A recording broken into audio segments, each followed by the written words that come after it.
Qu'aujourd'hui, on va parler de gestion des emails, qui est un gros sujet, puisque la boîte mail d'un expert comptable, c'est quelque chose d'assez remarquable en général. Hein, on a des centaines, des milliers, des dizaines de milliers. Je ne sais pas si j'ai vu des centaines de milliers, mais des dizaines de milliers, je crois que j'ai vu, d'emails parfois non lus, à coup sûr et très souvent non classés. Donc un énorme problème qui vous occasionne une énorme perte de temps, déperdition de temps sur un travail qui n'est pas très intéressant, à savoir rechercher des informations, rechercher l'email dont vous avez besoin à l'instant T, rechercher des pièces jointes, différents documents désespérément dans la boîte. Et donc tout ce temps perdu à balayer X fois le contenu de la boîte de réception ou des sous-boîtes que vous avez pu paramétrer, hein, puisqu'il y a quand même pas mal de monde qui crée des arborescences hein, dans la boîte mail, mais c'est un peu statique quand même. Donc notre logique va être de vous donner une vision beaucoup plus dynamique et surtout un chaînage entre tout ce qui est action derrière la réception d'un email. Donc on va y revenir avec David dans un petit instant. Au passage, j'ai le plaisir de vous présenter le nouveau logo d'Xperia. Hein, vous l'avez au milieu de la slide et vous avez le petit bonhomme sur sa fusée qui est en haut à droite de l'écran. Donc ça, c'est la nouvelle charte graphique et qu'on va progressivement déployer sur tous nos outils, toute notre communication sur Internet. On va créer un nouveau site web.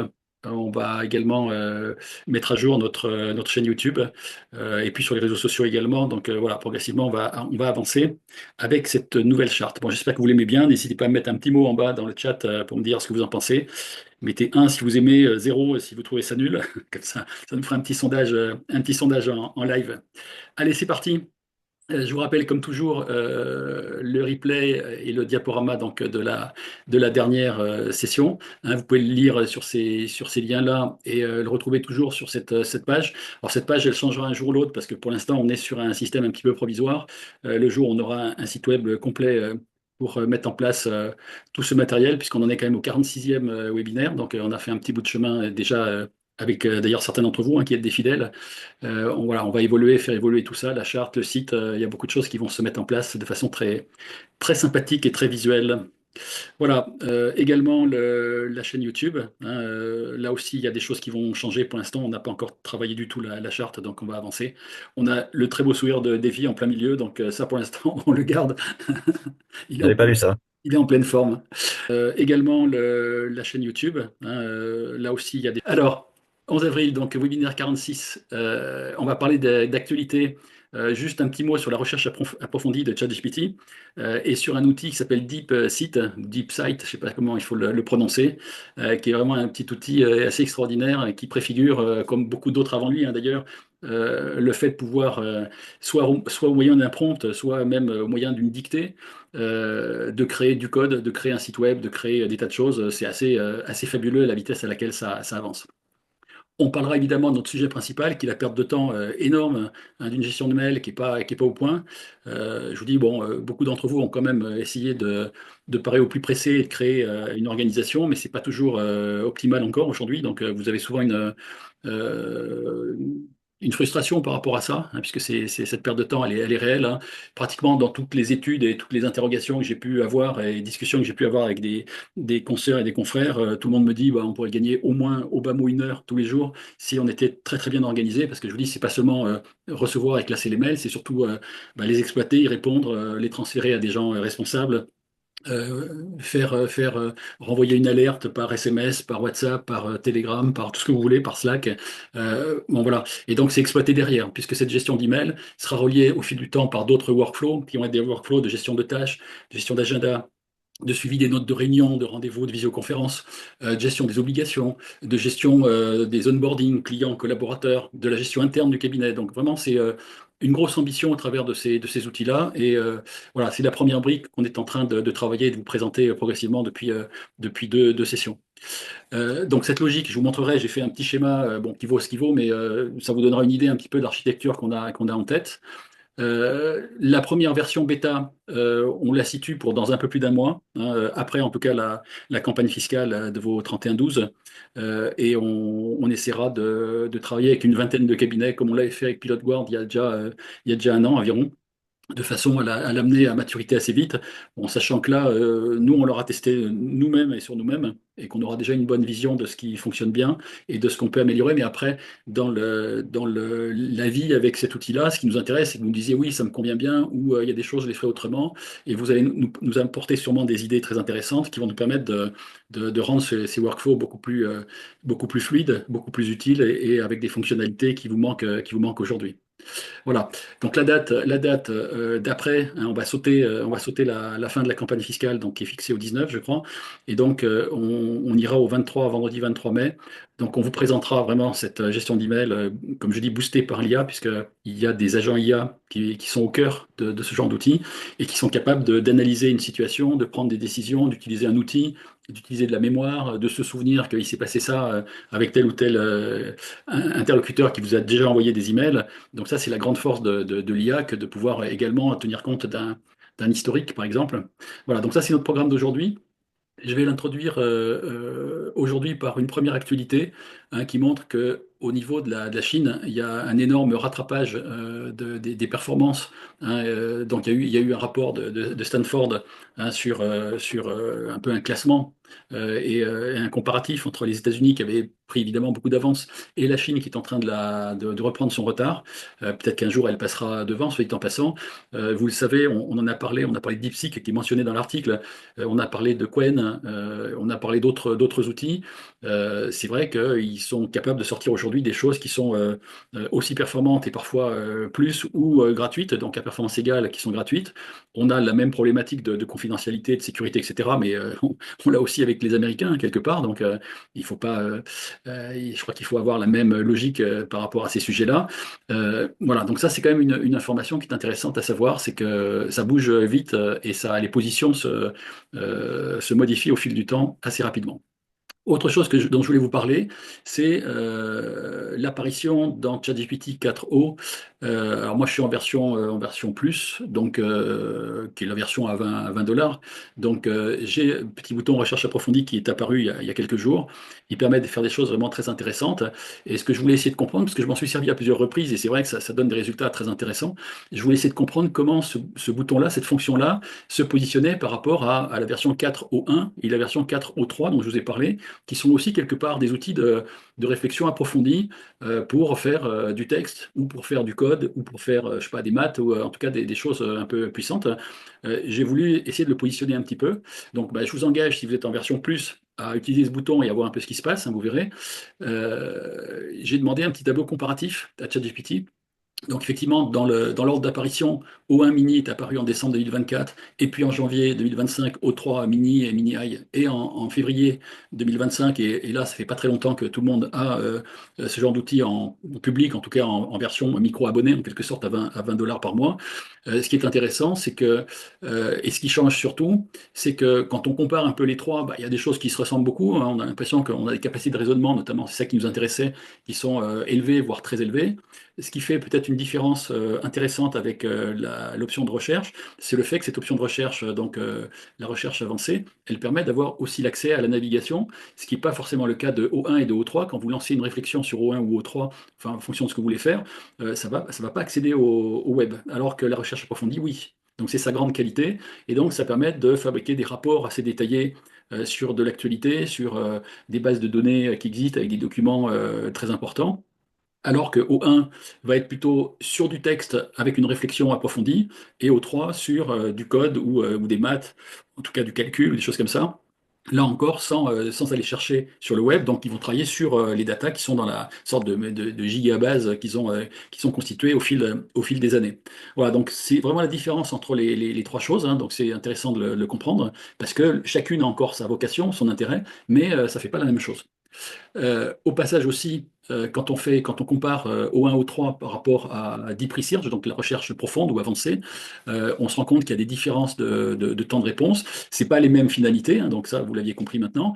Et c'est un peu différent en termes d'interface. Donc voilà, avec chaque outil, vous avez une finalité qui est différente, qu'il faut savoir exploiter. Dernier petit tableau aussi. C'est vrai que l'intégration de ces outils-là, est-ce qu'on a des API hein, vers O1, O3, oui, hein, pour faire des tas de choses. Par contre, avec la recherche approfondie, non. Donc, si on veut mettre cette recherche approfondie dans un workflow avec des agents IA, par exemple, ben, on n'aura pas d'API pour ça. On n'aura pas, enfin, je pense que même le protocole, Encore. Ouais. voilà, pas encore même le protocole MCP, peut-être ça ne marchera pas non plus. Encore moins peut-être parce que c'est très neuf. Donc voilà, hein, alors c'est vrai que quand on parle de recherche approfondie, ça fait quand même des documents très volumineux, enfin des rapports très volumineux. Donc peut-être qu'on s'amuse assez rarement à mettre ça au cœur d'une automatisation pour pas bouffer des tokens de façon démentielle, hein. Donc bon, à voir, mais peut-être que ça pourrait être, je sais pas, quelqu'un qui fabriquait des rapports d'analyse pour le compte de ses clients de façon professionnelle. Ben, peut-être qu'avoir des automatisations au cœur d'un workflow comme on va vous montrer, ça pourrait avoir du sens éventuellement. Bon, après, pour nous, je ne sais pas si on s'en sert à ce point-là, donc peut-être pas dans une automatisation pour l'instant. Alors au passage, je voulais mentionner un webinaire de mes amis Vincent et Vénitien, hein, qui ont fait leur deuxième session YouTube sur justement la veille, hein, veille recherche légale pour les experts comptables.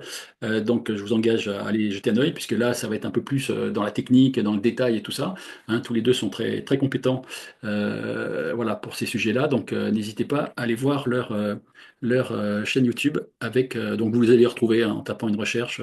Même une bonne vieille recherche Google, vous allez les retrouver sans aucun problème, ou sur LinkedIn ou sur YouTube, vous allez les retrouver sans problème. Voilà, donc ça c'était pour la recherche. Alors dernière chose que je voulais vous montrer, c'est assez étonnant quand même, et c'est dans la lignée d'outils dont j'avais parlé un peu succinctement, qui s'appelle Bolt, qui s'appelle, bon, il y en a toute une palanquée quelque part qui sont sortis. Il y a un outil qui s'appelle DeepSeek ou DeepSight, qui est un outil chinois basé sur le fameux DeepSeek, justement, donc d'où la petite baleine et le deep en radical de nom.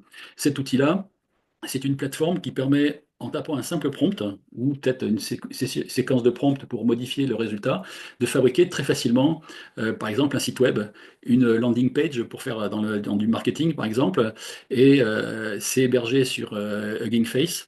C'est vraiment tout à fait étonnant. Alors, je voulais vous montrer, alors ça ressemble à ça.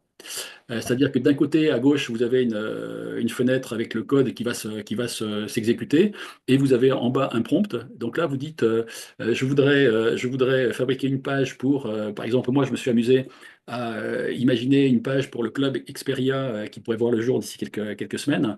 Bah, il m'a fabriqué un site web quasiment complet, enfin en tout cas une page unique pour l'instant, quasiment complète. Alors je vais faire ce que j'aime bien faire à chaque fois avec mes écrans multiples. C'est toujours un peu casse-gueule en direct, mais je vais aller vous montrer ça. Hop, tac, ici. Voilà. Je vais vous montrer le résultat d'un prompt de 2 lignes. Vous allez voir, c'est quand même assez étonnant. Par rapport à la photo que je n'ai pas trouvée terrible. Voilà, je ne sais pas si vous la voyez, je pense que oui. Oui, on Vous voit. voyez, à gauche, vous avez le code qui a été généré. Alors, je ne vais pas le lancer parce que ça met souvent 1 ou 2 minutes à dérouler, donc on ne va pas trop perdre de temps. Il suffit de taper un prompt ici en bas, là, hein, comme dans ChatGPT. Vous dites, voilà, je veux un site web, machin, etc. Donc, est ce que j'ai fait? Ben, vraiment une phrase, hein, une phrase avec peut-être 20-30 mots maximum. Voilà ce qu'il m'a fait. Donc, Club Experia, voilà, avec des menus en haut, un bouton adhérer, le cabinet du futur. Alors, photo, par contre, pas génial, donc ça mérite d'être retouché, mais c'est quand même du code HTML que ça donne. Et en fait, il met un compteur, puisque j'ai dit, voilà, c'est le 20 mai le lancement. Donc ça, c'était mon exemple fictif. Donc voilà, il met une sorte de compteur qui décrémente le temps restant.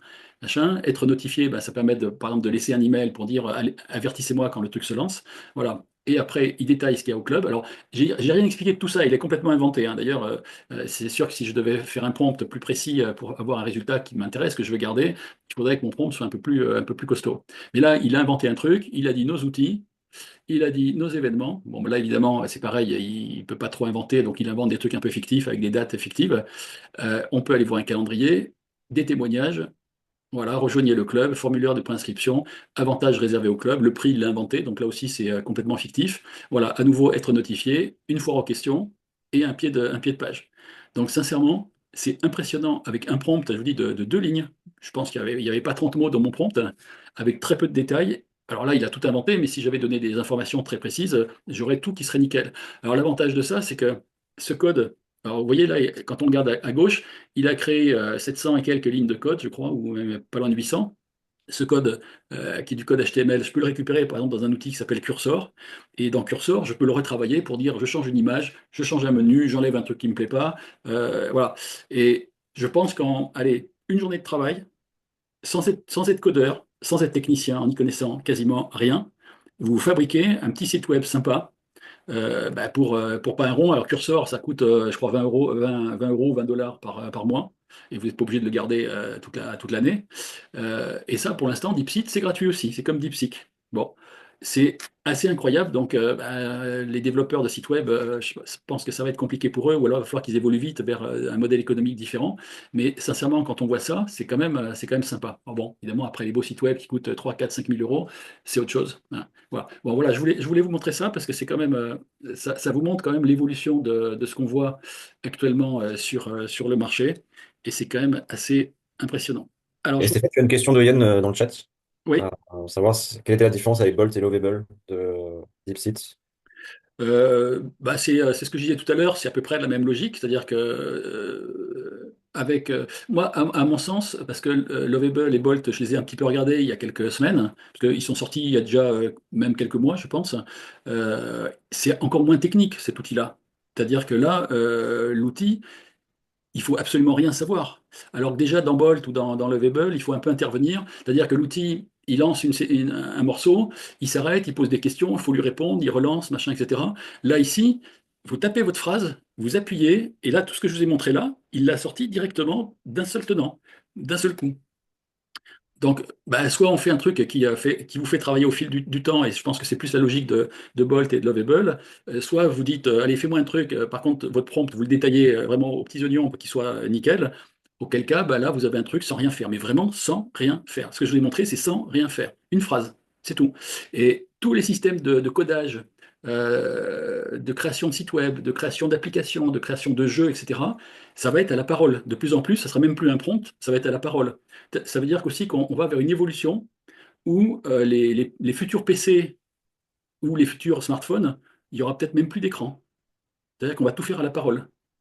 Ça sera encore plus avancé, on va dire, que des prompts.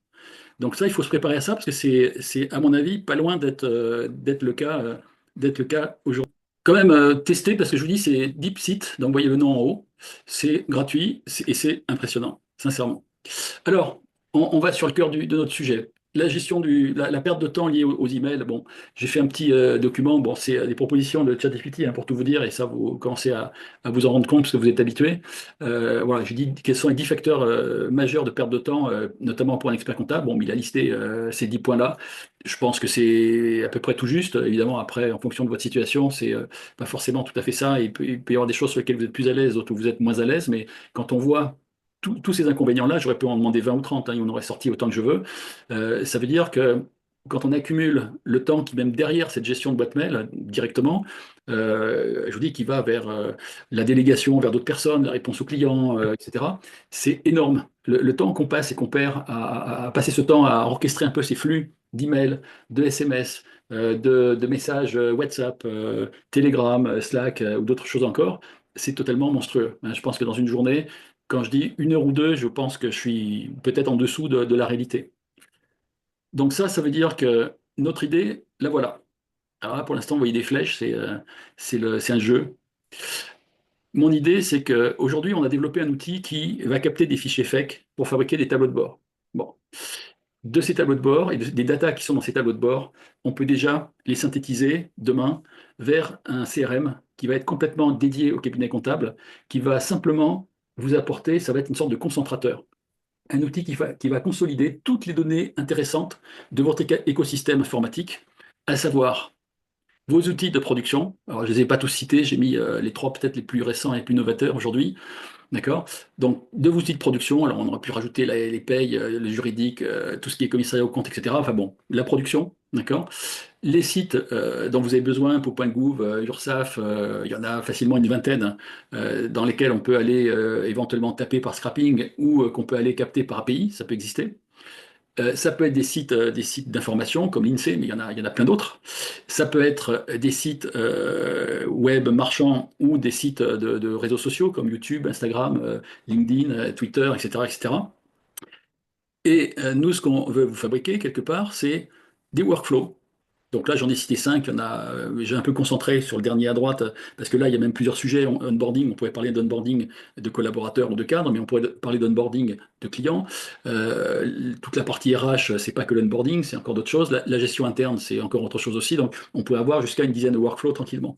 L'idée, c'est que ces workflows, dont on vous a parlé il y a 15 jours déjà avec Davy, euh, nous, on est en train de les mettre au point techniquement et surtout industriellement sur un outil qui est sûrement l'un des outils no-code les plus puissants pour faire des automatisations qui s'appelle N8N, hein, puisqu'il y en a d'autres comme Zapier, comme Make, etc., qui sont très connus. N8N étant sûrement l'un des plus robustes et l'un des plus puissants, puisqu'en plus, il permet d'aller chercher des agents IA et donc d'avoir ces capacités de réflexion, d'autonomie, etc.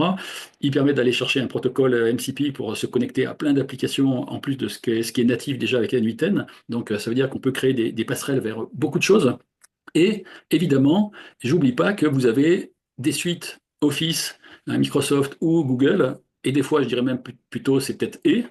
Voilà. Et sachant qu'en plus, dans les productions, il se peut aussi bien que vous ayez un outil du marché plus ancien comme, je sais pas, Cegid, Quadra, Agiris, ACD, Sage, et j'en passe sûrement.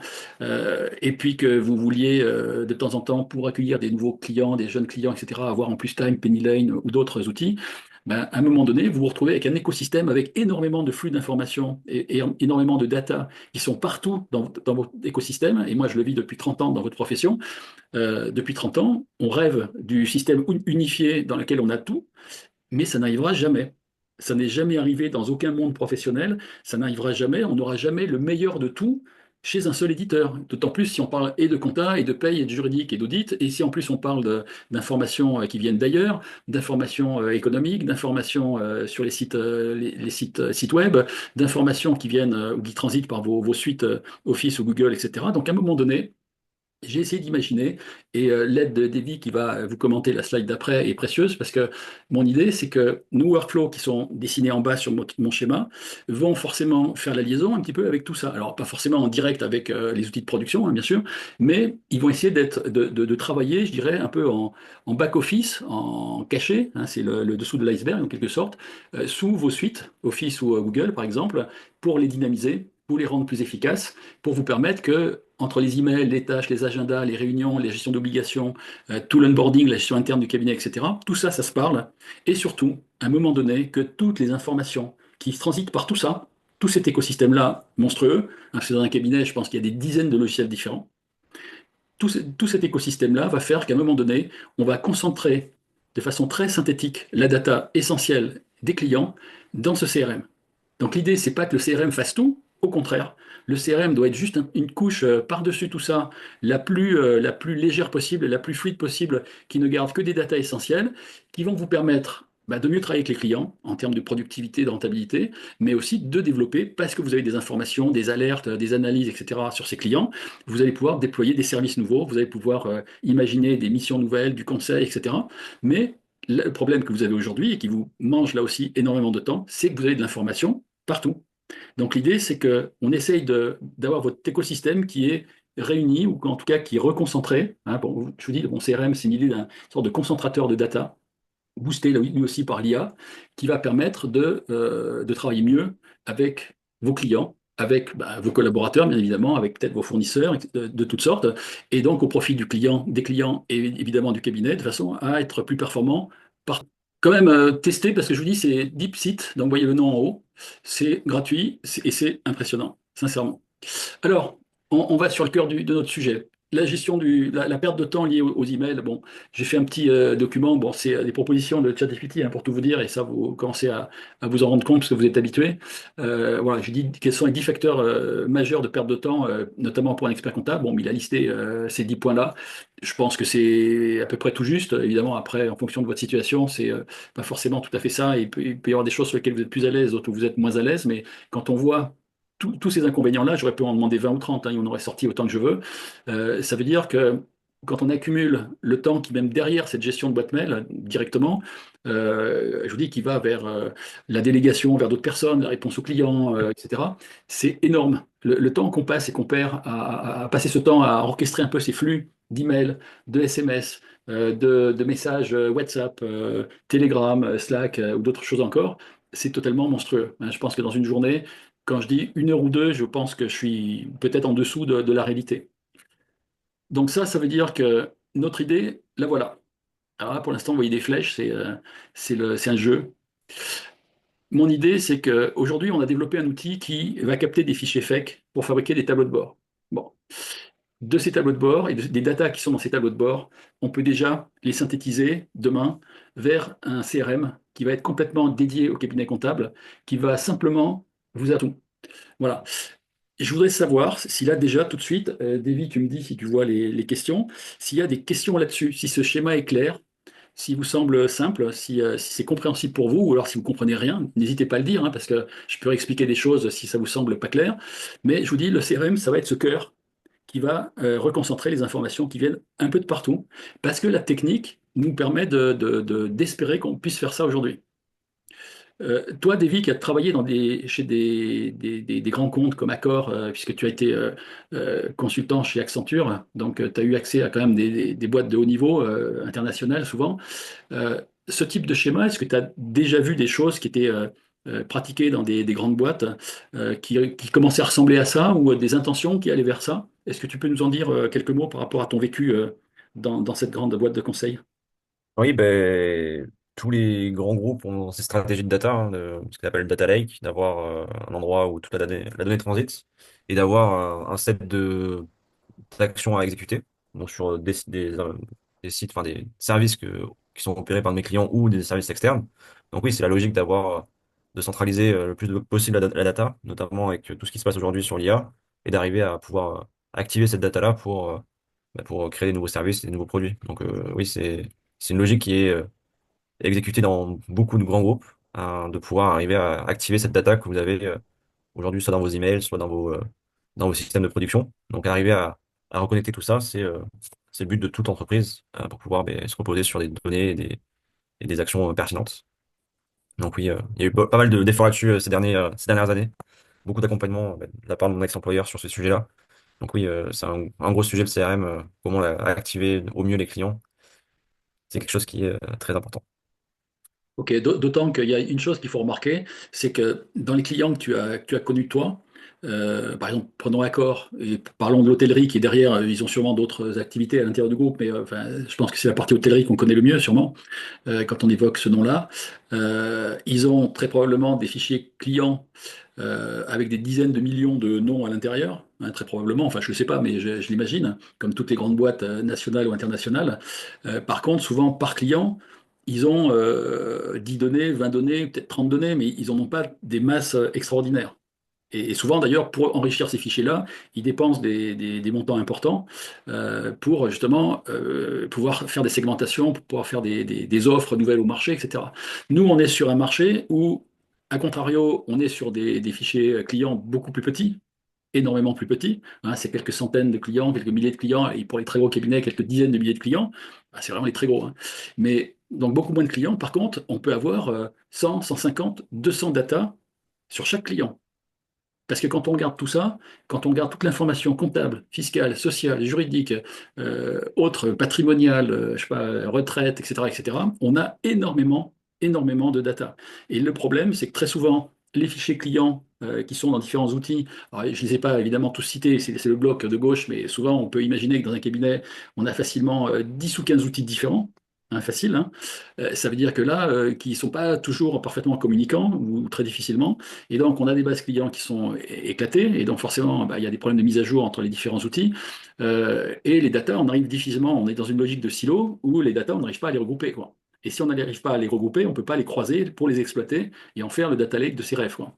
Donc là, l'idée que je propose, et moi, ça fait quand même 25 ans que je travaille sur notamment ces problématiques de captation de data ou d'optimisation, d'amélioration dans les cabinets pour la gestion interne, pour l'organisation, pour le marketing, c'est qu'aujourd'hui, avec l'IA, avec les agents, avec les techniques, les API, le protocole MCP, etc., on est vraiment à l'aube de pouvoir reconcentrer toute cette data-là qui vient un peu de partout pour en faire des choses assez extraordinaires. Donc ça, c'est tout à fait l'objectif de l'histoire. Alors, au niveau question, Oui, il y a une question de Frédéric. oui, tu peux me les lire si ça ne t'ennuie pas. Alors, si j'ai plusieurs dossiers sur la même activité, est-ce que je peux avoir une synthèse activité en sachant que je suis outre-mer, donc pas facile de connecter avec la métropole? Et précise sur la base de la date client. Je pense que c'était une réponse à une question à un autre élément. Mais voilà, si j'ai plusieurs dossiers dans la même activité, est-ce que je peux avoir une synthèse d'activité en sachant que je suis outre-mer? Mm. Donc, Alors, enfin, j'ai l'impression qu'il y a plusieurs questions dans la question là. Bon, moi, ce que j'en comprends, c'est que dès lors qu'on commence à concentrer des datas au même endroit, on peut avoir une vision client à 360 degrés parce qu'on aura beaucoup d'informations sur un client donné, mais on pourra avoir une information synthétique sur l'ensemble de la base client ou par segment client. Là, on peut imaginer des croisements un petit peu dans tous les sens. Ou sur tous les gens qui ont tel âge et qui sont dans telle catégorie socio-professionnelle, ou dans tel secteur d'activité, ou enfin, tout critère peut devenir un critère de segmentation s'il a une capacité à le devenir et à permettre de segmenter utilement un fichier. Donc, je pense que après, c'est juste un problème d'informatique assez simple. Après, sur les aspects liés à des datas comparatives ou des choses comme ça, bah, c'est sûr que dans un écosystème comme La Réunion ou les Antilles ou certains endroits, je sais pas, peut-être Mayotte, Saint-Pierre, etc. Bon, bah, c'est des écosystèmes qui ont qui ont même sûrement des caractéristiques. Donc, pour comparer, ça sera peut-être un peu plus compliqué parce qu'il y a des différences de fiscalité, il y a des différences je sais pas, même peut-être de culture, etc. Donc, il faudra tenir compte de tout ça. Je ne sais pas si dans les grandes bases de données, par exemple comme l'INSEE, on a des informations qui pourraient concerner que la Réunion ou que les Antilles, par exemple, ou ça, je suis pas sûr qu'on ait ce genre d'informations, à moins que par département, on puisse capter les informations, peut-être sur un champ type département ou région ou autre. Mais à partir du moment où les datas existent, je vais finir par une phrase, dès que les datas existent, et si elles existent quelque part, on va être de plus en plus capable de les capter par différentes briques technologiques et différentes passerelles, API, MCP et tout ça. Et donc, je pense au fil du temps, on pourra de plus en plus faire des analyses très pointues, faciles à réaliser, etc. Là où, depuis longtemps, c'était la croix et la bannière pour sortir la moindre analyse, quoi. Donc, voilà, je pense que c'est ce qu'il faut se dire aujourd'hui. Il y avait une question de Yann aussi, je crois. Yann, tu avais déjà répondu. Après, Frédéric avait posé une question sur la partie date client. Je ne sais pas si Frédéric, vous pouvez repréciser. C'était un commentaire par rapport à ce que disait Stéphane, mais si vous pouvez repréciser la question, on y répondra un peu plus tard. Ok, alors je voulais que Davy nous commente un peu ses travaux, il a avancé. On vous avait déjà montré un graphe un peu équivalent la dernière fois. Donc là, vous êtes sur le schéma d'un workflow dans N8N. Alors là, en l'occurrence, c'est Gmail, donc Google, mais peu importe, vous pouvez transposer à Outlook, c'est exactement le même principe. Il y a des petites choses qui ne se font pas exactement de la même façon, parce que là, on sera dépendant de l'outil, hein, et il y a une différence entre Gmail et Outlook, forcément. Mais sachez que globalement, dans les grands principes et dans les actions qu'on pourra réaliser là-bas en bout de chaîne, à droite de l'écran, on va être capable de faire à peu près les mêmes choses, quoi, voire même carrément faire la même chose. Donc, est-ce que tu veux revenir un petit peu sur le commentaire de cette slide, Davy, s'il te plaît? Oui, bon, cette slide-là, c'était vraiment pour vous, enfin, visuellement, vous puissiez comprendre un petit peu comment marcherait l'outil. C'est qu'il y a un email entrant, une classification, et suivant la classification, on rentre dans une branche qui est définie pour arriver à un résultat. Donc, dans la première colonne de la branche, il y a la labellisation de l'email. Il y a une autre IA, ou pas d'ailleurs, hein. Il y a eu une IA qui a été rajoutée dans la première branche pour la partie urgent pour vous aider à générer un brouillon et pouvoir sauvegarder le brouillon et vous informer via un canal, on va dire, dédié à l'urgence pour que vous puissiez prendre connaissance rapidement de cet email-là et pouvoir le traiter et l'envoyer. Donc ça, c'est typiquement un flow qui était visuellement facile à comprendre. Après, là, on est en train de revoir toute la stratégie pour que ça soit qu'on puisse gérer ces éléments-là de façon industrielle et potentiellement aussi personnalisé par cabinet ou par employé.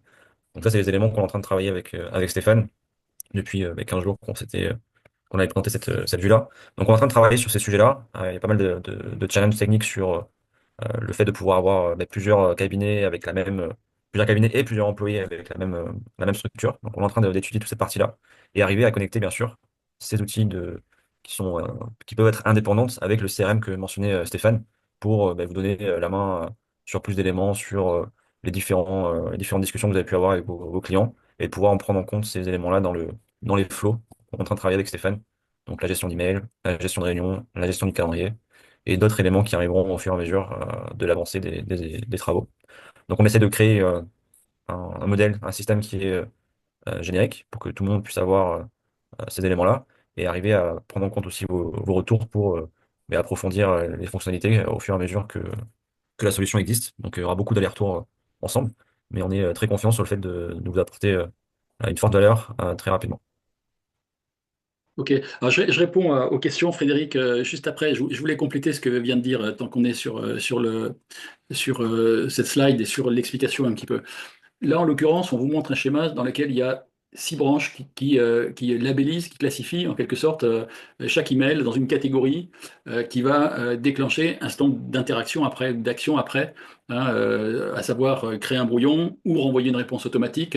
La réponse automatique, elle peut être par email. Là, on l'a mis en haut à droite, mais ça peut être l'envoi d'un message par WhatsApp, ça peut être l'envoi d'un SMS par Twilio, ça pourrait être un Slack ou un Telegram. Voilà, donc en fonction de vos canaux de communication ou des canaux de communication que vous avez avec certains clients, puisque tous ne fonctionnent pas forcément de la même façon avec vous, un certain par email, d'autres par téléphone, d'autres WhatsApp, d'autres je sais pas quoi encore. Bon, ça vous permet d'avoir une capacité de réaction intéressante. Ce qu'il faut comprendre, c'est que on n'est pas forcément obligé d'avoir des branches comme ça, un peu déterministes, parce que dans N8N, il y a des agents qui sont capables d'interpréter des choses. Donc, en fonction de cette interprétation, vous voyez les petits bonshommes là qu'on a vers la droite de l'écran, générer brouillon, préparation résumé, préparation email, etc. Avec les petites têtes là, on dirait une citrouille du mois de novembre. Là, d'ailleurs, Davis est habillé en orange exprès pour, Tout à fait, c'est l'action pour ça. ouais, voilà, c'est ça. En fait, on pourrait imaginer que ces petits agents puissent réagir en fonction de la labellisation, sans que forcément on ait des branches partout. Donc ça, c'est un peu notre problème. On veut essayer de trouver le système qui est le plus fluide et surtout le plus industriel, parce que demain, ces outils-là vont évoluer. Et il ne faut pas qu'on soit parti dans un système dans lequel, pour changer la moindre chose, ça va être compliqué. Donc, on est vraiment en train de travailler très fort pour imaginer des choses qui seront modulables ou modulaires le moment venu, hein. Donc là, vous voyez quand même la variété de réponses qu'on peut avoir. Je vous dis brouillon d'email, en tout cas brouillon de réponse. Après, ça peut être un email, un SMS ou autre chose, ou une messagerie de réseau social. Ça peut être effectivement une réponse instantanée, automatique. Ça peut être rerouter un email à quelqu'un qui est en charge d'un problème de facturation. Auquel cas, la personne qui a reçu, elle s'occupe de rien, pouf, ça part directement à la personne qui s'occupe de la facturation, si c'est un problème de facture.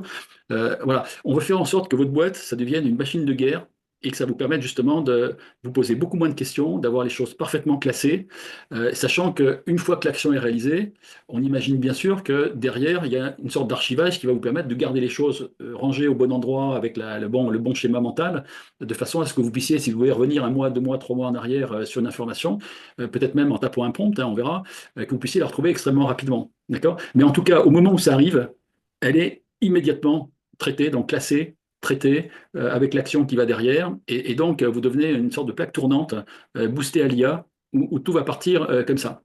Moi, j'ai en mémoire, et je me souviens de discussions que j'ai eues avec des membres du Club RCA, par exemple, il y a déjà même quelques années, où avec les smartphones, avec les SMS et tout ça, je voyais des experts comptables, des dirigeants de cabinet, qui passaient un temps considérable sur leur smartphone en train de répondre à des questions, à rerouter les informations à la main, etc. Mais ils y passaient des heures, quoi. Ils avaient tout le temps un œil en coulisses, et ils me disaient, mais c'est notre mode de fonctionnement. On est hyper réactif dans le cabinet, mais ça leur demandait d'y passer un temps considérable à faire ça. Ben là, aujourd'hui, ce temps considérable-là, il va être coupé par X, mais par un facteur très important, hein, pour vous éviter d'avoir ce genre de problématique. Et surtout, le fait qu'après, derrière ces traitements d'email, vous puissiez avoir la liaison vers les tâches, les agendas. On peut imaginer qu'une information vienne d'en haut, vienne d'un tableau de bord, d'une analyse qui dit, tiens, tel client a tel problème. On peut imaginer qu'il y ait un workflow. Rappelez-vous, avec le robot d'appel client, hein, puisque là, on l'a dans un coin de la tête, hein, c'est l'un des workflows aussi. Ben, peut-être que le robot d'appel client, il va pouvoir faire un certain travail. Je vous glisse dans un coin de l'oreille que peut-être ce robot d'appel client pourrait vous servir à compléter dans votre base de données les 5-6 informations ou les 10 informations pour préparer le déploiement de la facture électronique, d'une façon beaucoup plus simple que de faire les choses à la main, par téléphone, avec vos collabs et tout ça. Parce que ça va vous consommer un temps absolument gigantesque. D'accord? Donc, si un robot est capable de faire ça, d'envoyer un formulaire au client en lui disant: Bonjour, monsieur le client, je suis l'assistant machin du cabinet X, et voilà, je vous fais suivre un formulaire, merci de le compléter, c'est pour votre mise en place de facture électronique, mais on a besoin de ces 5 ou 10 informations-là, remplissez-les, et hop, retour de du formulaire en base de données, et automatiquement, vous pouvez segmenter le client pour savoir quel va être le PDP, etc., à lui affecter en priorité. Vous allez gagner là aussi un temps considérable. Je vous le redis, sachez qu'on on est en train de finaliser un kit qui s'appelle Smart Facturia, qui va être un kit spécifique fait avec de l'IA et fait avec même des petites briques pour vous faciliter la vie, vous faire gagner du temps. Donc on peut imaginer que le robot il soit capable de se servir de ces outils-là pour capter la donnée et pour segmenter les clients et automatiquement les répartir dans une catégorie. Voilà, PDP pour ce segment client-là, ça va être cet outil-là, etc., etc. Donc tout ça, on est en train de faire en sorte que les choses se rejoignent le plus possible. Email, tâches, agenda, tout ce qui est suivi de réunions, de rendez-vous, de visioconférences, etc. Parce que là aussi, vous en avez partout. Alors c'est bien, on a des notes de suivi qui sont faites automatiquement, une sorte de transcription avec des résumés qui sont faits automatiquement dans tous les outils, que ce soit Teams, Meet, Zoom ou encore bien d'autres, RGPD, etc., gratuits, payants, machin. Le problème, c'est que voilà, après, vous avez un document et en bas du document, il y a marqué 5 actions. Voilà. Et vous faites quoi? Eh ben, hop, avec vos petits doigts, vous envoyez un mail à quelqu'un, vous appelez quelqu'un au téléphone, vous parlez à un collab qui passe pour la troisième action, et tout ça, ça vous a pris encore un quart d'heure ou une demi-heure. Ben là, l'idée, c'est que ce flux soit géré automatiquement et mécaniquement le plus possible par ces petits robots. Donc ces petits robots, ça deviendra vraiment des amis, hein, c'est pas du tout des ennemis mangeurs d'hommes et tout ça, ils sont pas là pour prendre votre job, c'est pas ça. Ils sont là pour vous enlever ce temps passé, perdu, à mon avis, sur des choses qu'on ne savait pas faire autrement que par des voies manuelles, téléphoniques, email, etc., ou par des discussions directes à la machine à café. Là, pour le coup, ça va être beaucoup plus simple de les exécuter. Donc, progressivement, et les premières briques qu'on va vous amener, hein, c'est les briques, je reviens en arrière juste une seconde. Voilà. La première brique, ça va être la brique email qui est en bas à gauche de ma slide, qui va être reliée, alors évidemment, qui passera par les suites Office ou Google, et la brique CRM, qui elle-même sera reliée à ce que fait Pilot Guard déjà aujourd'hui. Voilà. Et après, on va construire tâches agenda, réunions, obligations, etc. Alors, ce ne sera peut-être pas exactement dans cet ordre-là, mais on va faire en sorte que petit à petit, chaque brique, chaque workflow viennent s'imbriquer dans le système de façon très fluide, de façon très logique, de façon à ce que progressivement, vous ayez de plus en plus de fonctionnalités qui soient totalement chaînées les unes entre elles, entre les autres, et dans votre écosystème général. Voilà, c'est ça notre ambition. Donc, c'est une ambition assez élevée, mais je pense qu'elle est permise par les outils actuels, elle est permise par la technicité de nos développeurs et de Davy sur ces automatisations-là, puis son expérience des grands comptes. Ça va nous faire du bien pour vraiment avoir quelque chose de très, très puissant. Est-ce que tu voulais dire quelque chose de plus, Davy, Non, avant non, je pense on qu'on y est conclue? bon. Il y a une question de Frédéric, une précision de Frédéric dans les questions. Oui. Donc, j'ai par exemple 30 pharmacies, l'idée de pouvoir comparer leurs performances avec la moyenne du portefeuille du cabinet, puisque l'on présente un CRM data client. Alors, ben typiquement, bon, il y a même pas besoin beaucoup d'IA ou autre chose là-dedans. C'est que à partir du moment où tu as une information qui est un code NAF sur tes pharmacies, qui va permettre de les identifier, ben, après, faire des calculs automatiquement sur la base, ça, on va être capable de demander à un agent ou même via un prompt, on va mettre en place quelque chose qui va être capable de faire un calcul automatique d'une moyenne je sais pas quoi, de rentabilité ou de ce que tu veux sur ces clients-là par rapport à d'autres clients. Peut-être même d'un prompt, on dira, bah tiens, segmente-moi tous les secteurs d'activité du cabinet, analyse leur rentabilité et fais-moi un hit parade des segments clients les plus rentables et les moins rentables. Ça, c'est un truc qu'on avait inventé il y a plus de 15 ans, presque 20 ans, chez RCA, je ne sais pas si c'était RCA Consulting ou RCA. Bon, à l'époque, tout allait très bien, donc on s'en occupait pas trop de tout ça. Aujourd'hui, on commence à être obligé de faire très attention aux clients qu'on rentre, à leur rentabilité, à leur organisation, etc., etc. Donc, de plus en plus, on aura l'accès à ça, et le plus souvent, vous aurez un système, vous aurez comme dans Google, une zone de prompt, ou dans ChatGPT évidemment, mais c'est un peu la même logique, et vous allez taper votre question là-dedans. Et vous aurez la réponse instantanée ou dans quelques secondes ou quelques minutes, si c'est une grosse analyse, un gros calcul. Mais c'est ça que va vous donner de plus en plus l'IA, c'est que vous aurez au bout des doigts une puissance que vous n'avez jamais eue. Voilà. Donc la réponse est oui, oui, sans aucun problème, mais c'est même un problème de bébé, là, je dirais la question. Est-ce qu'il y a d'autres questions par Il y rapport à avait une ça? recommandation de Frédéric. Pour lui, il fallait commencer par les emails et en deuxième étape, les smartphones, les SMS et WhatsApp. Donc, c'est bien ce qui a été discuté. Nous, on utiliserait plus les SMS et WhatsApp comme étant une action, un déclencheur, enfin, pas un déclencheur, justement, une action à exécuter pour envoyer une urgence, mais pas forcément un déclencheur où on reçoit un message ou un SMS pour rentrer dans les flows. Par contre, c'est quelque chose qu'on peut faire dans le futur. Hmm. Et pareil pour le voice bot, tu précisais que ces déclencheurs-là pardon, pardon, ces canaux-là pourraient être aussi des déclencheurs dans le futur. Donc en fait, tout est possible. Et en entrée, en sortie, on peut déclencher le voicebot en sortie, on peut l'utiliser en Mhm. déclencheur. En fait, c'est un peu illimité. Donc on va se spécifier enfin, spécialiser sur ce qu'on a indiqué tout à l'heure. Et après, bah, adviendra que pourra, et on aura plein d'idées, ça vient de vous, de Oui, oui. nous. Ouais, c'est pas comment d'idées. Les idées, on en a presque trop aujourd'hui. Il faut se calmer un peu. On est obligé de commencer par quelque chose.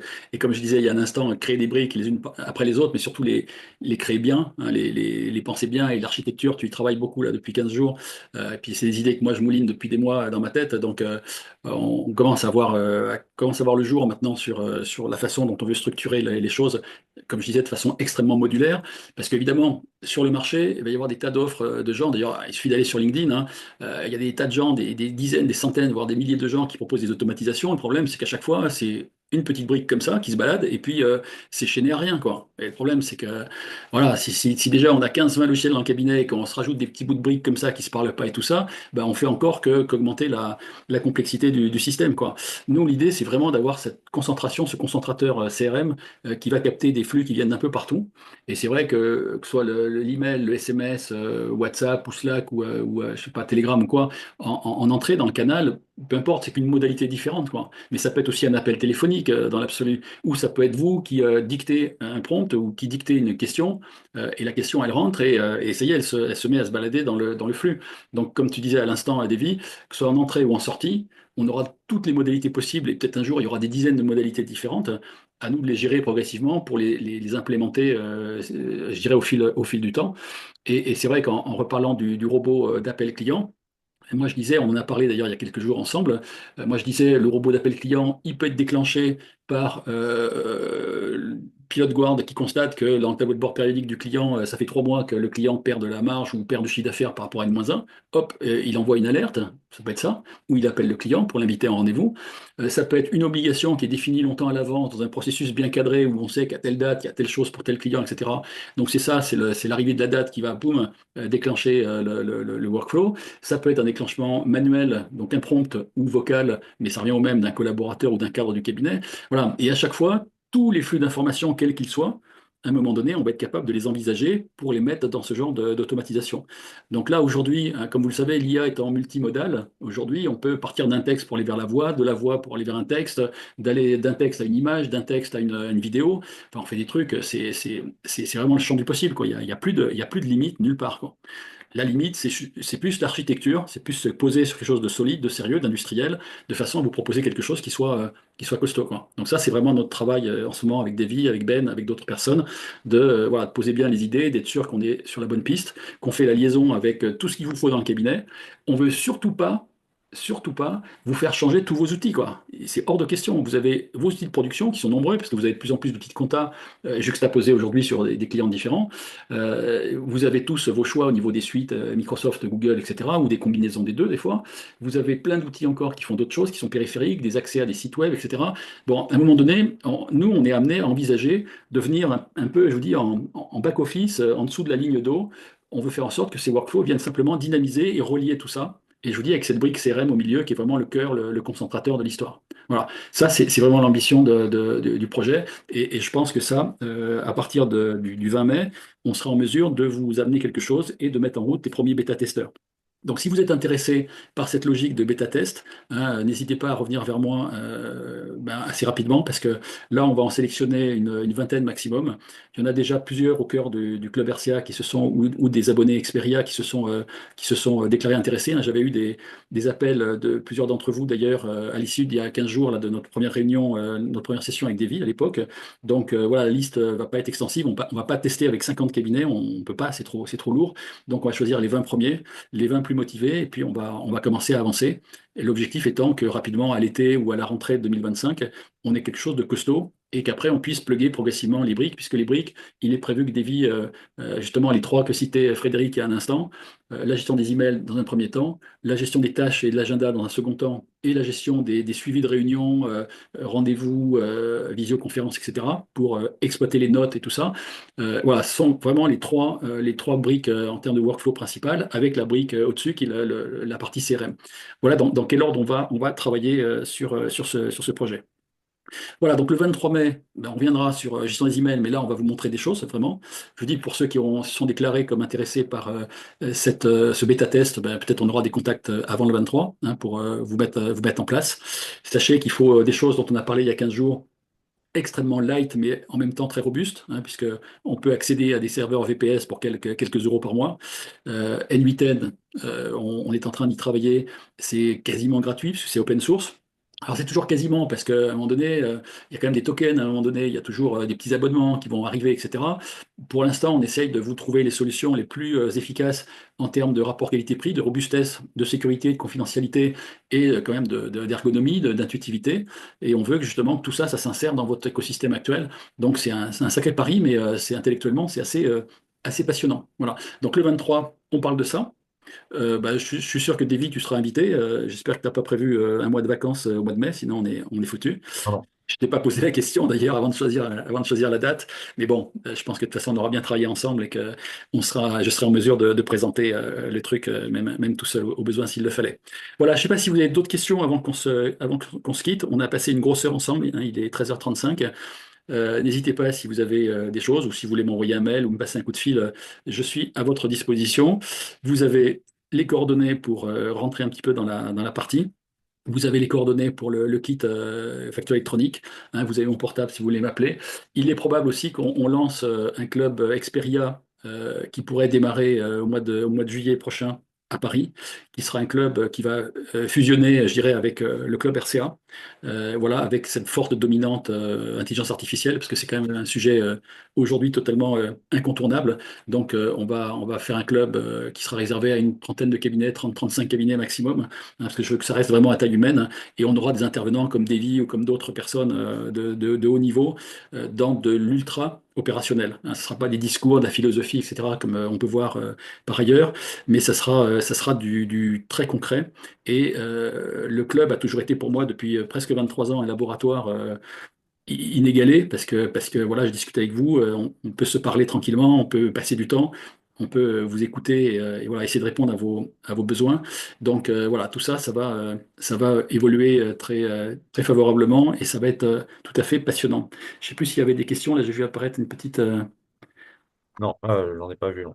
Non. Et c'est juste un remerciement de Christophe. Bonjour, Bon, Christophe. mais super. Bah, écoutez, merci en tout cas de votre fidélité, parce que je pense qu'il y a la moitié ou les deux tiers d'entre vous là aujourd'hui qui êtes des gens connus et fidèles, réguliers de nos sessions. Donc c'est très sympa. Voilà, on crée un noyau de gens proches et c'est vraiment très agréable. Et donc voilà, ça nous motive beaucoup pour vous faire un travail de haut niveau et des choses très opérationnelles. Alors si je crois qu'il y a quelqu'un qui a levé la main. Est-ce que je vous laisse taper peut-être votre question dans le chat si vous voulez. Je vais arrêter le partage. Hop.